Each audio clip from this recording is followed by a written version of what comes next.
గురజాడ వారి ఇల్లు, విజయనగరం ఉన్న గురజాడ వారి ఇల్లు హిందూ బ్యూరోలో ఆర్టికల్ పడితే అది నా దృష్టికి పట్టుకొచ్చారు.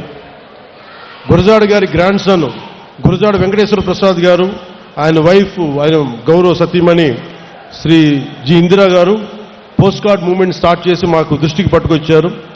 150 సంవత్సరాలున్న గురజాడ గారి ఇంటిని దీన్ని రెనోవేషన్ చేయాలి, అలాగే దానికి అడ్జసెంట్, దానికి ఎదురుగా ఉన్న వేకెంట్ ల్యాండ్లో ఆడిటోరియం పెట్టాలి, ఆయన వర్క్స్ అన్నింటినీ కూడా డిజిటలైజ్ చేయాలి అంటే ఖచ్చితంగా నేను మీకు మాటిస్తామని సభాముఖంగా అది జరిగి తీరుందని ముందుకు తీసుకెళ్తామని తెలియజేసుకుంటూ, అలాగే చాలామంది రచయితలు చీకటి దివాకర్ గారు, ఏపు విజయ్ కుమార్ గారు, జక్కు రామకృష్ణ గారు, ముళ్లపూడి సుభద్ర గారు, గుల్లపల్లి జైపాల్ గారు, మీరందరూ దీనికి మద్దతు తెలిపి మా దృష్టికి తీసుకొచ్చిన మీ అందరికీ మరోమారు ధన్యవాదాలు తెలుపుకుంటూ సెలవు తీసుకుంటూ,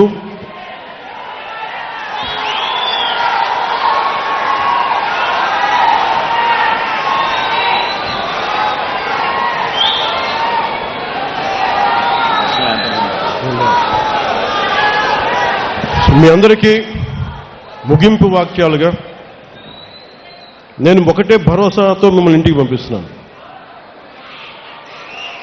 దశాబ్ద కాలం మీరు నాకు ఇవ్వండి.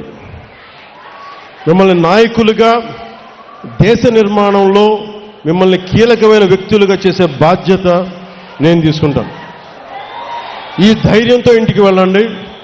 దసరా నుంచి దశమికి మీరు ఆయుధ పూజ చేయండి, ఆయుధం పట్టుకోండి, మన రోడ్ల మీదకి వెళ్తున్నాం.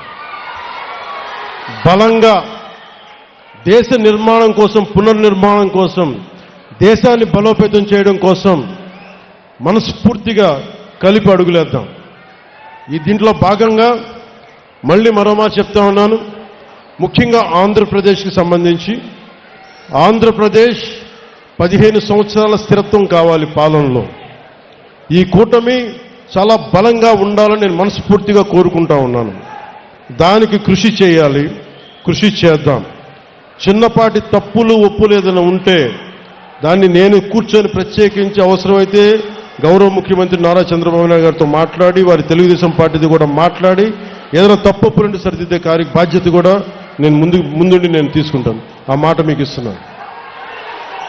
అంతేగాని చిన్నపాటి కోపతాపాలతోటి మనం ఏదైనా తప్పులు చేస్తే ప్రజలు నష్టపోతారు, రాష్ట్రం నష్టపోతుంది, తద్వారా దేశం నష్టపోతుంది. మళ్ళీ అరాచక పాలన, చీకటి రోజులు వస్తాయి. దాన్ని దృష్టిలో పెట్టుకొని మనందరం కలిసికట్టుగా